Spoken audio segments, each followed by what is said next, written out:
Hi, everybody. I hope you're well and I hope you had a good day.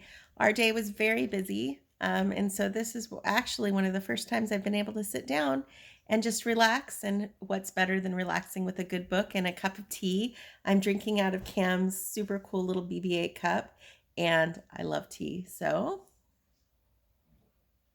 let's continue on with The Wizard of Oz. Now we're getting to chapter 5, and we get to find out what happens when Dorothy and the Scarecrow meet the Tin Woodman. So here we go. Chapter 5, The Rescue of the Tin Woodman. When Dorothy awoke, the sun was shining through the trees, and Toto had long been out chasing birds around him. There was the Scarecrow, still standing patiently in his corner, waiting for her. "We must go and search for water," she said to him. "Why do you want water?" he asked. "To wash my face clean after the dust of the road, and to drink so the dry bread will not stick in my throat." "It must be inconvenient to be made of flesh," said the Scarecrow thoughtfully, "for you must sleep and eat and drink. However, you have brains, and it is worth a lot of bother to be able to think properly." Well, they left the cottage and walked through the trees until they found a little spring of clear water, where Dorothy drank and bathed and ate her breakfast. She saw that there was not much bread left in the basket, and the girl was thankful that the Scarecrow didn't have to eat anything, for there was scarcely enough for herself and Toto for the day. When she'd finished her meal, she was about to go back to the road of yellow brick when she was startled to hear a groan nearby. "What was that?" she asked timidly. "Why, I cannot imagine," replied the Scarecrow, "but we can go and see." Well, just then another groan reached their ears, and the sound seemed to come from behind them. They turned and walked through the forest a few steps when Dorothy discovered something shining in a ray of sunshine that fell between the trees. She ran to the place and stopped short with a little cry of surprise. One of the big trees had been partly chopped through, and standing beside it with an uplifted axe in his hands was a man made entirely of tin. His head and arms and legs were jointed upon his body, but he stood perfectly motionless as if he couldn't stir at all. Dorothy looked at him in amazement, and so did the Scarecrow, while Toto barked sharply and made a snap at the tin legs, which hurt his teeth. "Did you groan?" asked Dorothy. "Yes," answered the Tin Man, "I did. I've been groaning for more than a year, and no one has heard me or come before to help me." "What can I do for you?" she inquired softly, for she was moved by the sad voice in which the man spoke. "Get an oil can and oil my joints," he answered. "They're rusted so badly that I cannot move them at all. If I'm well oiled, I shall be soon all right again. You will find an oil can in a shelf in my cottage." Dorothy at once ran back to the cottage and found the oil can, and then she returned and asked anxiously, "Where are your joints?" "Oil my neck first," replied the Tin Woodman. So she oiled it, and as it was quite badly rusted, the Scarecrow took hold of the tin head and moved it gently from side to side until it worked freely, and then the man could turn it himself. "Now oil the joints in my arms," he said, and Dorothy oiled them, and the Scarecrow bent them carefully until they were quite free of rust and as good as new. The Tin Woodman gave a sigh of satisfaction and lowered his axe, which he leaned against the tree. "That is a great comfort," he said. "I've been holding that axe in the air since I rusted, and I'm glad to be able to put it down at last. Now, if you will oil the joints of my legs, I shall be able to move right once again." So they oiled his legs until he could move them freely, and he thanked him again and again for their release, for he seemed a very polite creature and very grateful. "I might have stood there always if you'd not come along," he said, "so you have certainly saved my life. How did you happen to be here?" "We're on our way to the Emerald City to see the Great Oz," she answered, "and we stopped at your cottage to pass the night." "Why do you wish to see Oz?" he asked. "I want him to send me back to Kansas, and the Scarecrow wants him to put a few brains in his head," she replied.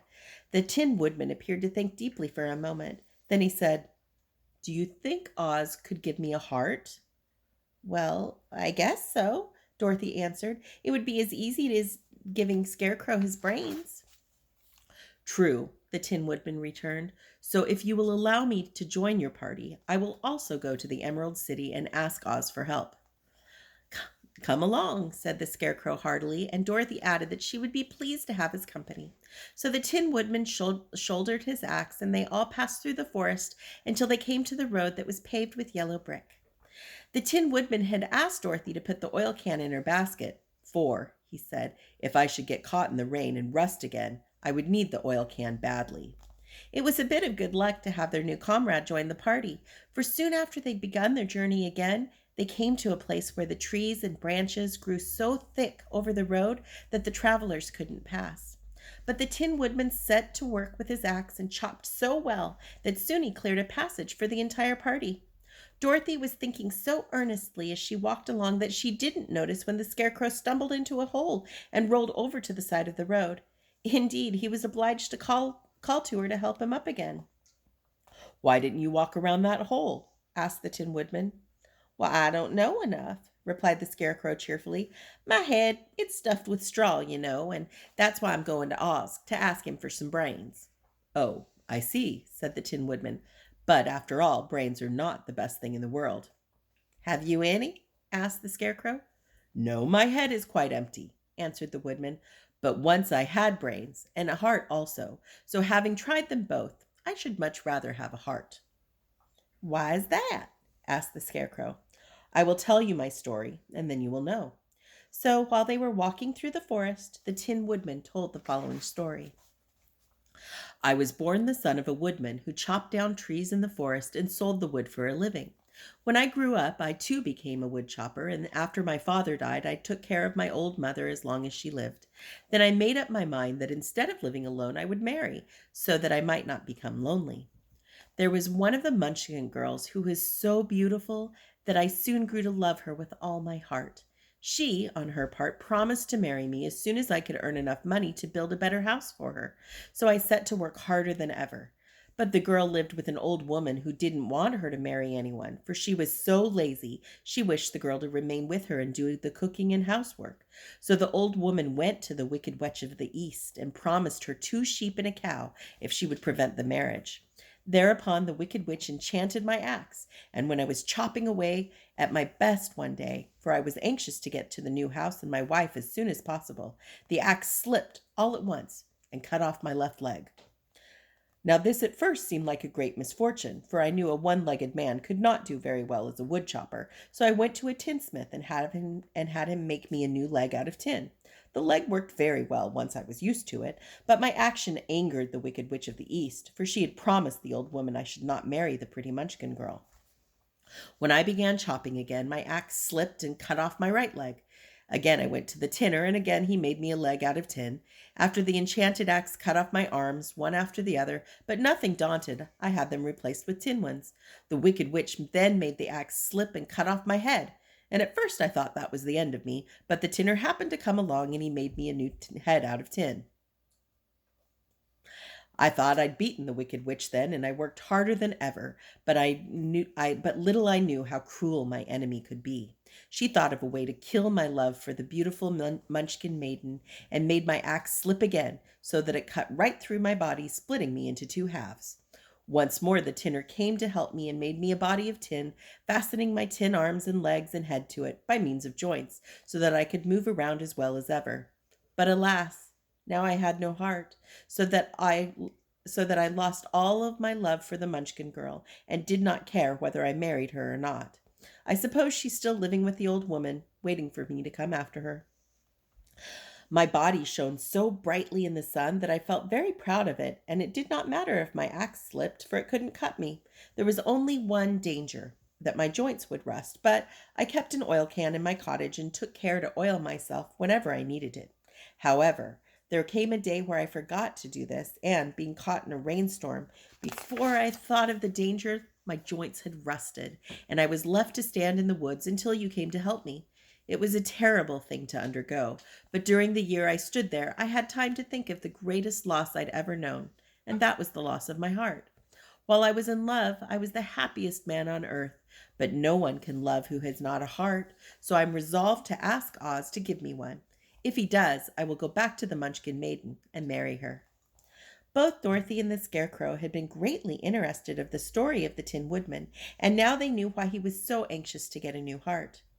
All "All the same," said the Scarecrow, "I shall ask for brains instead of a heart, for a fool would not know what to do with a heart if he had one." "Well, I shall take the heart," returned the Tin Woodman, "for brains do not make one happy, and happiness is the best thing in the world."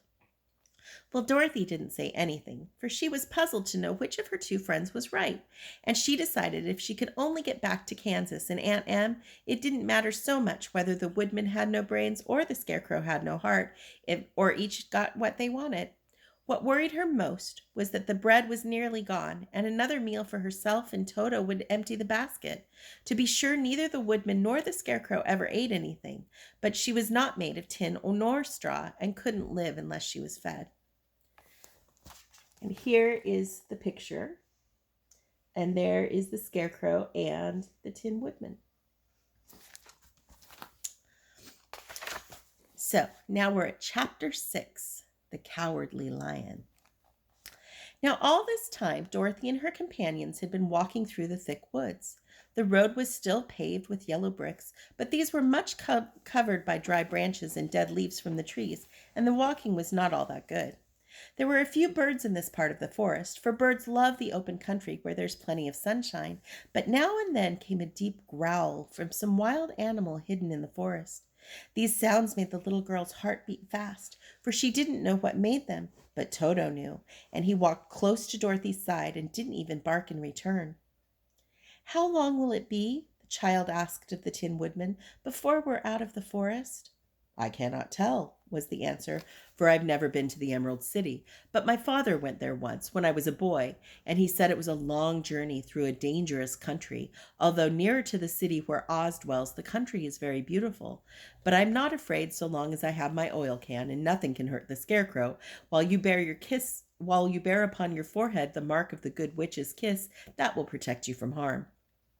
"But Toto," said the girl anxiously, "what will protect him?"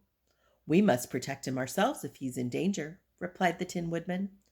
Just as he spoke, there came from the forest a terrible roar, and the next moment a great lion bounded into the road. With one blow of his paw, he sent the Scarecrow spinning over and over to the edge of the road, and then he struck at the Tin Woodman with his sharp claws. But, to the lion's surprise, he could make no impression on the tin, although the Woodman fell over on the road and lay still. Little Toto, now that he had an enemy to face, ran barking toward the lion, and the great beast had opened his mouth to bite the dog when Dorothy, fearing Toto would be killed, and heedless of danger, rushed forward and slapped the lion upon the nose as hard as she could, while she cried out, "Don't you dare bite Toto! You ought to be ashamed of yourself, a big beast like you, to bite a poor little dog." "I didn't bite him," said the lion as he rubbed his nose with his paw where Dorothy had hit it. "No, but you tried to. You were nothing but a big coward." "I know it," said the lion, hanging his head in shame. "I've always known it, but how can I help it?" "Well, I don't know, I'm sure. To think of your striking a stuffed man like poor Scarecrow." "Is he stuffed?" asked the lion in surprise as he watched her pick up the Scarecrow and set him upon his feet while she patted him back into shape again. "Of course he's stuffed," replied Dorothy, who was still angry. "Well, that's why he went over so easily," remarked the lion. "It astonished me to see him whirl around so. Is the other one stuffed too?" "No, he's made of tin," and she helped the Woodman up again. "That's why he nearly blunted my claws," said the lion. "When they scratched against the tin, it made a cold shiver run down my back. What is that little animal you're so tender of?" "He's my dog, Toto," answered Dorothy. "Is he made of tin or stuffed?" asked the lion. "Neither. He's a meat dog," said the girl. "Oh, he's a curious animal and seems remarkably small. Now that I look at him, no one would think of biting such a little thing except for a coward like me," continued the lion sadly. "What makes you a coward?" asked Dorothy, looking at the great beast in wonder, for he was as big as a small horse. "It's a mystery," replied the lion. "I suppose I was born that way. All the other animals in the forest naturally expect me to be brave, for the lion everywhere is thought to be the king of beasts. I learned that if I roared very loudly, every living thing was frightened and would get out of my way. Whenever I've met a man I've been awfully scared, but I just roared at him, and he's always run away as fast as he could go. If the elephants and the tigers and the bears ever tried to fight me, I should have run myself. I'm such a coward. But just as soon as they hear me roar, they all try to get away from me, and of course I let them go." "But that isn't right. The king of beasts shouldn't be a coward," said the Scarecrow. "I know it," returned the lion, wiping a tear from his eye with the tip of his paw. "It's my great sorrow, and it makes my life very unhappy. But whenever there's a danger, my heart just starts to beat so fast." "Perhaps you have a heart disease," said the Tin Woodman. "Oh, it may be." "If you have," continued the Tin Woodman, "you ought to be glad, for it proves you have a heart. For my part, I have no heart, so I cannot have heart disease." "Perhaps," thought the lion thoughtfully, "if I had no heart, I should not be a coward." "Have you brains?" asked the Scarecrow. "I suppose so. I've never looked to see," said the lion.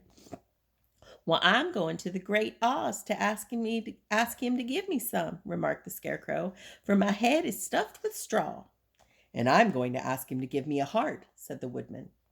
"And I'm going to ask him to send Toto and me back to Kansas," said Dorothy. Do you think Oz could give me courage?" asked the Cowardly Lion. "Just as easily as he could give me brains," said the Scarecrow. "Or give me a heart," said the Tin Woodman. "Or send me back to Kansas," said Dorothy. "Well then, if you don't mind, I'll go with you," said the lion, "for my life is simply unbearable without a bit of courage."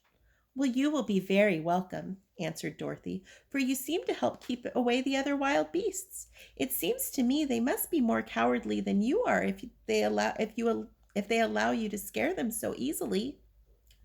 "They really are," said the lion, "but that doesn't make me any braver, and as long as I know myself to be a coward, I shall be unhappy." So once more the little company set off upon the journey, and the lion walking with stately strides at Dorothy's side. Toto did not approve of this new comrade at first, for he could not forget how he'd nearly been crushed between the lion's great jaws. But after a time he became more at ease, and presently Toto and the Cowardly Lion had grown to become good friends. During the rest of that day there was no other adventure to mar the peace of their journey. Once indeed, the Tin Woodman stepped upon a beetle that was crawling along the road and killed the poor little thing.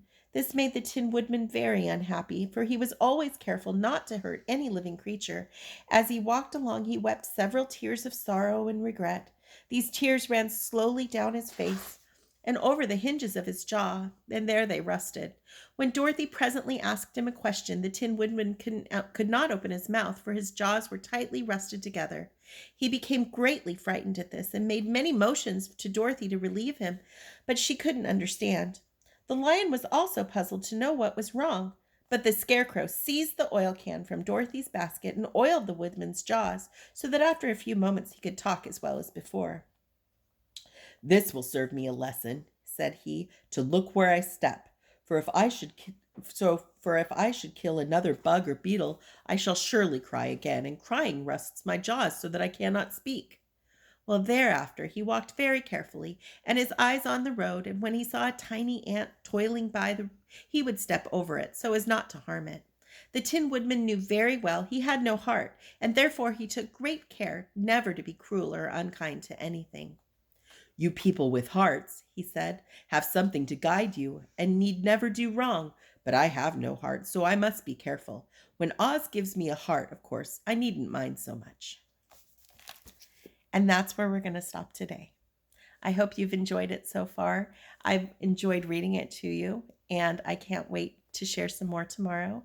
As always, I hope you're healthy and happy, and I'd love to hear from you. Bye.